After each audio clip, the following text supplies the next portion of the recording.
എല്ലാവർക്കും നമസ്കാരം. വിസ്മയ ട്രെൻഡ്സിൻ്റെ മറ്റൊരു വീഡിയോയിലേക്ക് സ്വാഗതം. കഴിഞ്ഞ വീഡിയോയിലെല്ലാം തന്നെ നമ്മളുടെ സ്ഥാപനത്തിലെ പുതിയ തരം വസ്ത്രങ്ങൾ പരിചയപ്പെടുത്തുകയാണ് ചെയ്തിട്ടുള്ളത്.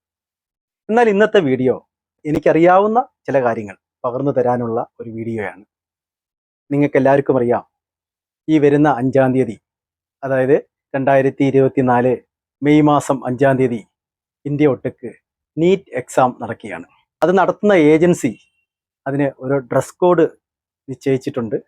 അവർ കുറച്ച് മാനദണ്ഡങ്ങളെല്ലാം അതിന് പറഞ്ഞിട്ടുണ്ട്. അതനുസരിച്ചുള്ള ഡ്രസ്സ് ഇട്ടായിരിക്കണം പരീക്ഷാ ഹാളിലേക്ക് കടക്കേണ്ടത്. അപ്പോഴേ കുട്ടികളെല്ലാം തന്നെ പരീക്ഷയ്ക്കുള്ള എല്ലാ തയ്യാറെടുപ്പുകളും നടത്തിക്കൊണ്ടിരിക്കുകയാണ്. എന്നാൽ അവരെ എല്ലാം തന്നെ ഏറ്റവും കൂടുതൽ ടെൻഷൻ അടിപ്പിക്കുന്നതും ഡ്രസ് കോഡിൻ്റെ കാര്യത്തിൽ തന്നെയാണ്. തങ്ങൾ ഇട്ടുകൊണ്ട് പോകുന്ന ഡ്രസ്സ് അലോഡ് ആണോ, അതോ തിരിച്ചു പോരേണ്ടി വരുമോ, അവിടെ ചെന്നിട്ട് മാറ്റേണ്ടി വരുമോ, അങ്ങനെയുള്ള പല സംശയത്തോടു കൂടിയാണ് കുട്ടികൾ ഇന്ന് പരീക്ഷാ ഹാളിലേക്ക് പോകുന്നത്. കഴിഞ്ഞ കാലങ്ങളിലെല്ലാം തന്നെ നമുക്കറിയാം, കുട്ടികളുടെ, പ്രത്യേകിച്ചും പെൺകുട്ടികളുടെ ഉൾപ്പെടെയുള്ള വസ്ത്രങ്ങൾ അഴിച്ചു വരെ പരിശോധന നടത്തുകയും അതിൻ്റെ ഫലമായിട്ടുണ്ടായിട്ടുള്ള വലിയ വിവാദങ്ങളുമൊക്കെ നമ്മൾ പത്രത്തിലുമൊക്കെ വായിച്ചറിയുകയുണ്ടായിട്ടുണ്ട്. അപ്പോൾ അതുകൊണ്ട് തന്നെ നമുക്ക് ഈ പരീക്ഷയിലേക്ക് പോകുന്നതിന് മുമ്പായിട്ടുള്ള വസ്ത്രങ്ങളിലുള്ള തയ്യാറെടുപ്പുകൾ എന്തൊക്കെയാണെന്ന് ഒന്ന് നോക്കാം. പ്രധാനമായിട്ടും നമ്മൾ ശ്രദ്ധിക്കേണ്ട കാര്യം എന്ന് പറയുന്നത്, ആൺകുട്ടികളായാലും പെൺകുട്ടികളായാലും ലൈറ്റ് കളറിലുള്ള വസ്ത്രങ്ങൾ ധരിക്കുന്നതാണ് ഏറ്റവും നല്ലത്. അതും ഒറ്റ കളർ വസ്ത്രം ധരിക്കുന്നതാണ് നല്ലത്. അപ്പം അങ്ങനെ തന്നെ ധരിക്കണം എന്ന് നിർബന്ധമൊന്നുമില്ല. എങ്കിലും കൂടുതൽ കളർഫുള്ളായിട്ടുള്ളതോ അല്ലെന്നുണ്ടെങ്കിൽ ഒരുപാട് വർക്കുള്ളതോ അങ്ങനെയൊക്കെയുള്ള വസ്ത്രങ്ങൾ ഒഴിവാക്കുന്നതാണ് നല്ലത്. അപ്പം പെൺകുട്ടികൾക്ക് പരീക്ഷാ ഹാളിലേക്ക് ഇട്ടുകൊണ്ട് പോകാവുന്ന വസ്ത്രങ്ങളിലെ നമുക്ക് ടീഷർട്ടുകൾ ഇട്ടുകൊണ്ട് പോകാൻ പറ്റും, ടോപ്പുകൾ ഇട്ടുകൊണ്ട് പോകാൻ പറ്റും, അങ്ങനെ അതുപോലെ തന്നെ പാൻറ് ഇട്ടുകൊണ്ട് പോകാൻ പറ്റും. അപ്പോൾ അത് ഏതൊക്കെ തരത്തിലുള്ള വസ്ത്രങ്ങളാണ് നമുക്ക് ഇട്ടുകൊണ്ട് പോകാൻ പറ്റുന്നതും പറ്റാത്തത് എന്തൊക്കെയാണെന്നും നമുക്കൊന്ന് കണ്ടു നോക്കാം. ഒരു ടോപ്പാണ്. ഈ ടോപ്പിൽ സീക്വൻസ് ഉണ്ട്, വർക്കുണ്ട്. ഇത് കുറേ ഹാർഡായിട്ടുള്ള കളറാണ്. അപ്പോൾ ഇങ്ങനെയുള്ള ടോപ്പുകൾ ഇട്ടുകൊണ്ട് പോകാതിരിക്കുന്നതാണ് നല്ലത്. അതുപോലെ തന്നെ ഇതുപോലുള്ള സീക്വൻസ് ഉള്ള ടോപ്പുകളും ഇടാതിരിക്കുന്നത് തന്നെയാണ് നല്ലത്. ഈ ടോപ്പിൻ്റെ ഒരു പ്രത്യേകത നമുക്ക് ശ്രദ്ധിച്ചാൽ അറിയാൻ പറ്റും. ഇതിൻ്റെ ഈ ബട്ടൺസ് ആണ്. ശരിക്കും ഈ ബട്ടൺസ് മെറ്റലാണെന്നുള്ള കാര്യം നമുക്ക് തിരിച്ചറിയാൻ കഴിയില്ല. കാരണം ഇതിൻ്റെ പുറത്ത് തുണി കൊണ്ട് അത് കവർ ചെയ്തിരിക്കുന്നതുകൊണ്ട് മെറ്റലാണെന്ന് തിരിച്ചറിയാൻ കഴിയില്ല. പരീക്ഷയ്ക്ക് പോയിട്ടുള്ളവർക്കെല്ലാം തന്നെ അറിയാം, മെറ്റൽ ഡിറ്റക്ടറിലൂടെ ടെസ്റ്റ് ചെയ്തിട്ടാണ് പരീക്ഷാ ഹാളിലേക്ക് വിദ്യാർത്ഥികളെ കടത്തിവിടുന്നത്. അപ്പോൾ സ്വാഭാവികമായിട്ടും മെറ്റലുള്ള എന്ത് വസ്ത്രങ്ങൾ നമ്മൾ ധരിച്ചാലും ആ മെഷീനകത്ത് ബീപ്പ് ശബ്ദം വരും. നമ്മളെ അവരെ തടഞ്ഞു നിർത്തുകയും ചെയ്യും. അപ്പം നമ്മളെ തടഞ്ഞു നിർത്തുക മാത്രമല്ല, നമ്മളെ മുഴുവനായിട്ട് അവർ പരിശോധിക്കുകയും അതോടുകൂടി കുട്ടികൾക്ക് ഒരുപാട് മാനസിക സമ്മർദ്ദങ്ങളൊക്കെ ഉണ്ടാകാനുള്ള സാധ്യതയുണ്ട്. അപ്പോൾ അതുകൊണ്ട് തന്നെ പരീക്ഷയ്ക്ക് പോകുന്നതിന് മുമ്പ് തന്നെ നമ്മൾ അതിൻ്റേതായിട്ടുള്ള ഒരു തയ്യാറെടുപ്പിൽ പോയി കഴിഞ്ഞാൽ നമുക്ക് മറ്റ് ബുദ്ധിമുട്ടുകളൊന്നും ഉണ്ടാകത്തില്ല. അപ്പം നമുക്ക് ഇട്ടുകൊണ്ട് പോകാവുന്ന സൈസിലുള്ള ടോപ്പാണിത്. അപ്പോൾ ഇതേപോലുള്ള ലൈറ്റ് കളറായിരിക്കണം. കോളർ ഉണ്ടാവരുത്. സ്ലീവ് ആണെന്നുണ്ടെങ്കിൽ മുട്ടിൻ്റെ അവിടം വരെ ആകാവും. പിന്നെ ബട്ടൺസ് ഉണ്ടാകരുത്, സിബ് ഉണ്ടാവരുത്. അപ്പോൾ ഇതെല്ലാം നമ്മൾ ശ്രദ്ധിക്കണം. അപ്പം ഇതുപോലുള്ള സിമ്പിളായിട്ടുള്ള ടോപ്പുകൾ കൊണ്ടുപോകുന്നത് എപ്പോഴും നല്ലതാണ്. ഇനി നമ്മൾ അടുത്തതായിട്ട് കൊണ്ടുപോകാൻ പറ്റുന്നതെന്ന് പറഞ്ഞാൽ ടീഷർട്ടാണ്. ഇത് ലൈറ്റ് കളർ ടീഷർട്ടാണ്. പക്ഷേ ഈ ടീഷർട്ട് നോക്കിയാൽ ഇതിന് കോളറുണ്ട്. അപ്പോൾ അതുകൊണ്ട് തന്നെ നമ്മൾ ഇങ്ങനെ കോളറുള്ള ടീഷർട്ടുകൾ കൊണ്ടുപോകാൻ പാടില്ല. ഇത്തരത്തിലുള്ള പ്ലെയിനായിട്ടുള്ള ടീഷർട്ട്, അതായത് റൗണ്ട് നെക്കുള്ള ടീഷർട്ട് മാത്രമാണ് ഇട്ടുകൊണ്ട് പോകാൻ അലൗഡ് ആയിട്ടുള്ളത്. ടീഷർട്ട് കൊണ്ടുപോകുമ്പം നമ്മൾ റൗണ്ട് നെക്ക് ടീഷർട്ട് തന്നെ കൊണ്ടുപോകണം.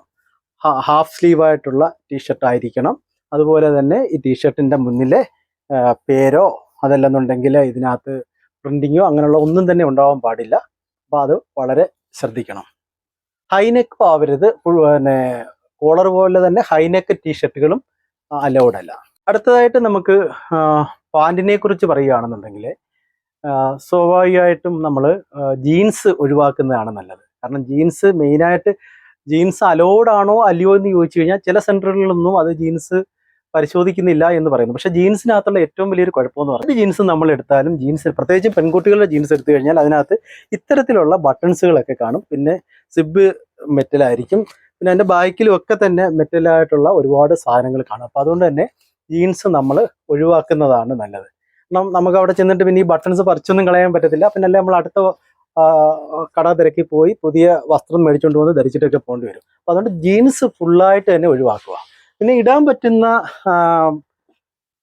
പാൻറ്റുകൾ എന്ന് പറയുമ്പം ഇതുപോലെയൊക്കെയുള്ള കുറച്ച് ലൂസായിട്ടുള്ള, ഒരുപാട് ലൂസ് വേണമെന്നില്ല, എന്നാൽ ഒരു അധികം ടൈറ്റും ആവാത്ത ഇതുപോലെയൊക്കെയുള്ള കോട്ടൺ പാൻറ്റുകൾ,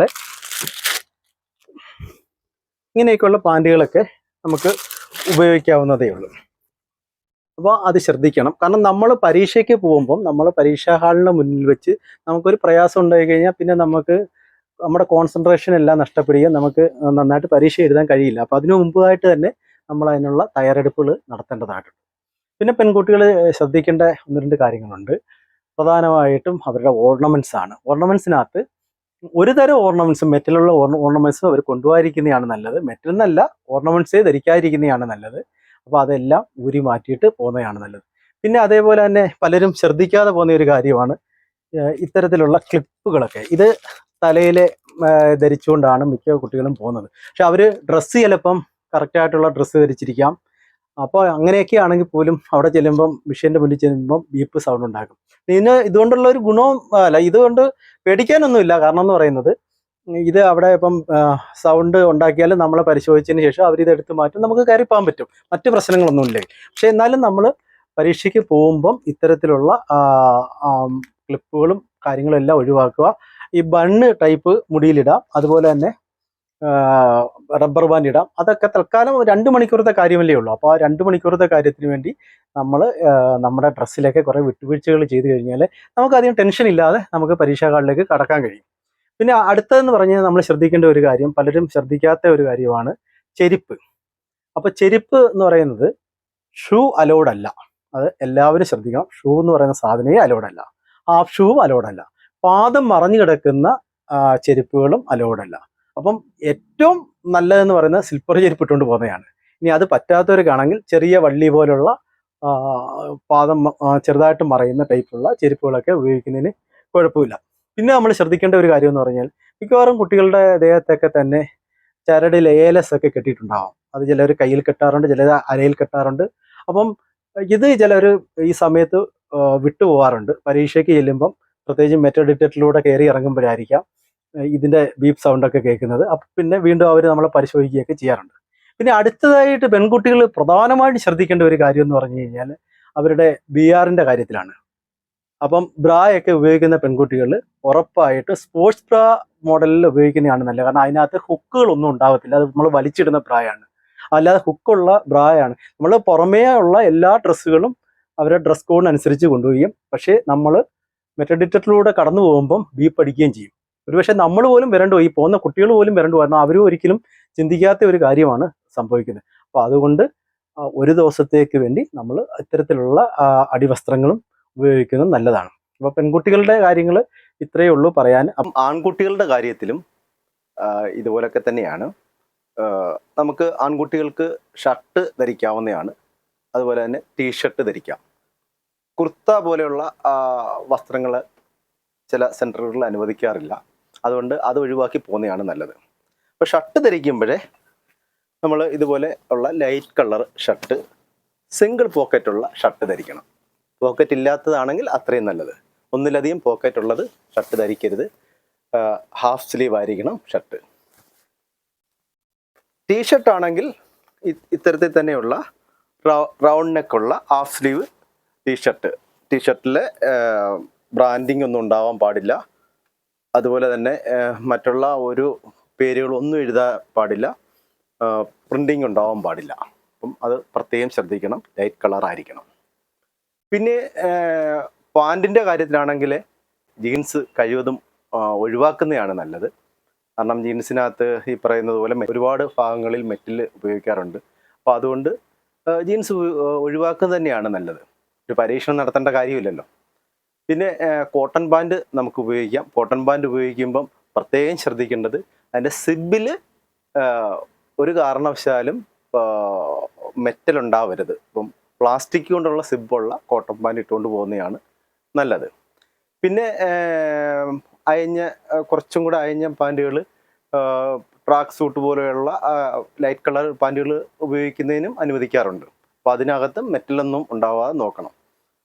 അതുകൂടാതെ ആൺകുട്ടികളെ സംബന്ധിച്ചിടത്തോളം ചെരുപ്പ് ഉപയോഗിക്കുന്നത് ഷൂ അലോഡല്ല. ആൺകുട്ടികൾക്കും പെൺകുട്ടികൾക്കും ഷൂ അലോഡല്ല. അതുപോലെ തന്നെ പാദം മറഞ്ഞ് ഇരിക്കുന്ന ചെരുപ്പുകളൊന്നും തന്നെ അലോഡല്ല. മുന്നേ പറഞ്ഞതുപോലെ തന്നെ സ്ലിപ്പർ ചെരുപ്പ് തന്നെ ഉപയോഗിക്കുന്നതായിരിക്കും ഏറ്റവും നല്ലത്. അല്ലെങ്കിൽ ചെറിയ വള്ളിയുള്ള ചെരുപ്പുകൾ ഉപയോഗിക്കുക.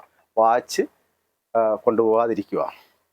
അത് ശരീരത്ത് എന്തെങ്കിലും ഏലസോ കാര്യങ്ങളോ ഒക്കെ ഉണ്ടെന്നുണ്ടെങ്കിൽ ലോഹമുള്ള എന്ത് സാധനം ഉണ്ടെങ്കിലും അതെല്ലാം മാറ്റി വെച്ചിട്ട് പോവുക.